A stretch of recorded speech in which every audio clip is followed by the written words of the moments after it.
Friends hello friends, आज है 15 जनवरी और 15 जनवरी के जितने भी करंट अफेयर्स बनते हैं उसको हम लोग इस वीडियो में कवर करेंगे। तो आप बने रहें, आपके लिए काफ़ी इंपॉर्टेंट फैक्ट देखने को मिलेगा आज 15 जनवरी। तो स्टार्ट करते हैं। हाल ही में भारतीय शास्त्रीय संगीत गायिका डॉक्टर प्रभा अत्रे का निधन हो गया। यह किस घराने का था? तो यह किराने घराने से संबंधित रखती थी। अब बात करते हैं कब जन्म मृत्यु हुई उसकी। निधन तो 13 जनवरी 2024 को। जन्म की बात करें तो उसकी जन्म की बात करें तो महाराष्ट्र के पुणे में हुआ था। तो कब हुआ था? तो 13 सितंबर जो है जन्म 13 सितंबर 1932 ईस्वी को हुई थी। नेक्स्ट देखते हैं हम लोग पुस्तकें। उसके द्वारा लिखी गई पुस्तकें की बात करें तो स्वरामयी, अंतस्वर आदि लिखी गई उसके पुस्तक है। अब पुरस्कार अवार्ड उसको कौन कौन मिला है अभी तक पूरे जीवन काल में, तो उस अवार्ड को देखेंगे। 2022 में पद्म विभूषण अवार्ड दिया गया। अब बात करते हैं 2002 में, तो पद्म भूषण अवार्ड से उसे नवाजा गया। 1990 ईस्वी में पद्मश्री अवार्ड से उसे नवाजा गया। 1991 ईस्वी में संगीत नाटक एकेडमी अवार्ड से उसे नवाजित किया गया। तो इस तरह से आप देखते हैं उत्तर प्रदेश के शामली डिस्ट्रिक्ट की तहसील कस्बा, जो कस्बा है, कस्बा का नाम है कैराना, से संबंधित है। हिंदुस्तानी संगीत का एक घराना है। क्या है? हिंदुस्तानी संगीत का एक घराना है। इसके अंतर्गत बीना, सितार, तबला आदि बजाने का काम किया जाता है। तो देखते हैं आगे। घराने के संस्थापक की बात करें तो किराना घराने जो है उसके संस्थापक अब्दुल करीम खान थे। कौन थे? अब्दुल करीम खान थे। अब बात करते हैं अब्दुल करीम खान की जन्म की बात करें तो इसका जन्म 11 नवंबर, कब? 11 नवंबर 1872 ईस्वी को हुआ। अब बात आती है जन्म हुई तो उसकी मृत्यु भी हो गई। तो मृत्यु कब हुई? तो मृत्यु की बात करें तो अब्दुल करीम का मृत्यु जो हुआ था 27 अक्टूबर 1937 ईस्वी को मृत्यु हो गया। कहा जाता है कि इसकी मृत्यु एक संगीत कार्यक्रम के लौटने के दौरान हुआ। देखते हैं हम लोग आगे का क्वेश्चन। नेक्स्ट, पंजाब के त्योहार लोहड़ी में प्रकृति के किस अग्नि तत्व की पूजा की जाती है? तो किस तत्व एलिमेंट की पूजा की जाती है प्रकृति में? तो अग्नि तत्व की पूजा की जाती है। कब मनाया गया? तो ये पूरे भारत में तो 13 जनवरी को पंजाब में सेलिब्रेट किया गया स्पेशल। यह त्यौहार की बात करें, इस त्यौहार की, लोहड़ी त्यौहार की, तो प्रकृति में 5 तत्व आकाश, वायु, अग्नि, जल और पृथ्वी जो होते हैं, इसमें से अग्नि तत्व की पूजा की जाती है। यह त्यौहार लोकप्रिय किस लिए है? तो शीतकालीन लोक त्यौहार है जो फसलों की कटाई और सर्दियों के मौसम के अंत का प्रतीक माना जाता है। नेक्स्ट देखते हैं हम लोग। क्वेश्चन है, इस फेस्टिवल को लाल लोई के नाम से भी जाना जाता है, यानी क्षेत्रीय भाषा में इसको लाल लोई के नाम से भी कहीं कहीं जाना जाता है। भारत के पंजाब के अलावा हरियाणा, हिमाचल प्रदेश और जम्मू कश्मीर के कुछ हिस्सों में भी इस त्यौहार को, फेस्टिवल को सेलिब्रेट किया जाता है, यानी मनाई जाती है। अब नेक्स्ट क्वेश्चन है, क्वेश्चन नंबर 3। दोरजी शेरिंग लेप्चा को सिक्किम राज्य से राज्यसभा के लिए निर्वाचित किया गया है, यानी राज्यसभा के सदस्य के लिए निर्वाचित किया गया है। देखते हैं आगे।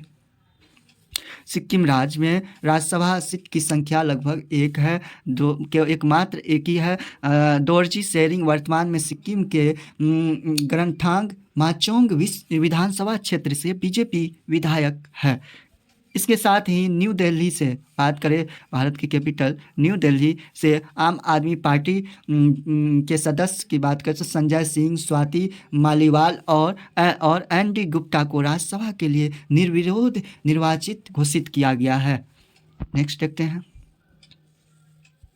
बात आती है राज्यसभा जो संसद के उच्च सदन होते हैं। संसद के कितने अंग हैं? तो 3 अंग होते हैं। कौन कौन अंग होते हैं? तो पहला राष्ट्रपति, दूसरा राज्यसभा, तीसरा लोकसभा। लोकसभा निम्न सदन को कहा जाता है और राज्यसभा जो है उच्च सदन को कहा जाता है, हम लोग जानते हैं। तो गठन कब हुआ राज्यसभा का? तो 3 अप्रैल 1952 ईस्वी को इसकी गठन हुई। किसकी? तो राज्यसभा का। वर्णन किस भाग में किया गया है? अभी टोटल जो है संविधान में जो है संविधान में स्टार्ट में 22 भाग थे, लेकिन वर्तमान में कहा जाए तो भागों की संख्या 25 के अप्रोक्स है। लेकिन अब बात करते हैं भाग 5। ये भाग 5 में इसका वर्णन है किसका? राज्यसभा का। अब भाग 5 जो है संविधान का सबसे बड़ा भाग किसको कहा जाता है? तो भाग 5 को, जिसके संघ के बारे में बताया गया है। क्वेश्चन आता है, काफ़ी इंपॉर्टेंट है एग्जाम पॉइंट ऑफ व्यू से। आर्टिकल किसमें चर्चा है राज्यसभा की? तो 80 आर्टिकल अनुच्छेद में है। टोटल अभी आर्टिकलों की संख्या 400 के पार पहुंच गया है वर्तमान में।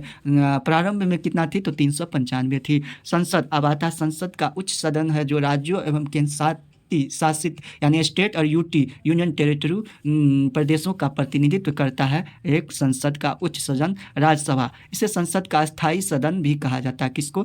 तो राज्यसभा को संसद का अस्थायी यानी अस्थायी सदन, परमानेंट सदस्य कहा जाता है, सदन कहा जाता है। यह कभी भी पूर्ण रूप से भंग नहीं होता, यह कभी भी भंग नहीं होता। अब बात आती है राज्यसभा में सदस्य को मनोनीत कितने आयु क्या है इसका क्राइटेरिया? तो राज्यसभा के लिए जो 30 वर्ष है, 30 वर्ष। अब आता है लोकसभा के लिए 25 वर्ष है लोकसभा चुनाव के लिए। नेक्स्ट देखते हैं, अधिकतम संख्या की बात करें राज्यसभा की तो 250 है, जिसमें से 338 निर्वाचित होते हैं विभिन्न यूटी और स्टेट से, और जो है 12 प्रेसिडेंट के द्वारा मनोनीत किया जाता है, यानी राष्ट्रपति जो उसके द्वारा निर्वाचित किया जाता है। वर्तमान में सदस्य कितनी है राज्यसभा की? तो 245 है, काफ़ी इंपॉर्टेंट है, जिसमें 233 निर्वाचित होते हैं और 12 राष्ट्रपति के द्वारा मनोनीत किए जाते हैं। अब बात आती है कार्यकाल। इसका कार्यकाल क्या है? 6 साल यानी 6 ईयर है राज्यसभा का कार्यकाल। अब आता है लोकसभा का कार्यकाल लगभग 5 साल का है। वर्तमान में सभापति की बात करें राज्यसभा का तो वाइस प्रेसिडेंट जो उपराष्ट्रपति है जगदीप धनखड़ है।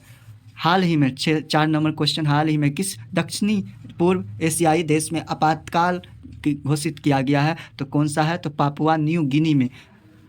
क्यों किया गया? क्या रीजन है? तो वेतन कटौती को लेकर पुलिस एवं सार्वजनिक क्षेत्रों के कर्मचारियों ने विरोध प्रदर्शन किया। इस विरोध प्रदर्शन के दौरान लगभग जो है ना, प्रदर्शन के दौरान या मध्य भड़कने से 20 से अधिक लोगों की मृत्यु हो गई।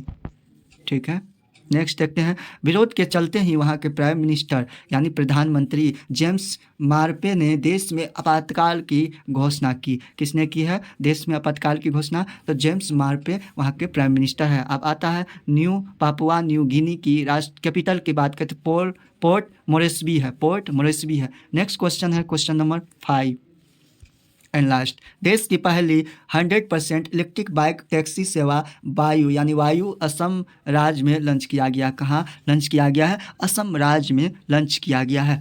देश की पहला 100% ऐप आधारित इलेक्ट्रिक बाइक है, यानी ऐप को इंस्टॉल करें और जब मन तब इसको बुक करके फिर जहाँ से आप लोग इस बाइक को उठाएंगे फिर वहाँ से पूरे भ्रमण करके या घूम करके फिर उसी जगह आके खुद अपने से रख सकते हैं स्टैंड बनी हुई। इस तरह से यह नीति आयोग की मिशन स्वच्छ वायु ऑपरेशन मिशन के तहत लॉन्च किया गया है। किस ऐप को? तो वायु ऐप को। अब देखते हैं इसका उद्देश्य क्या है।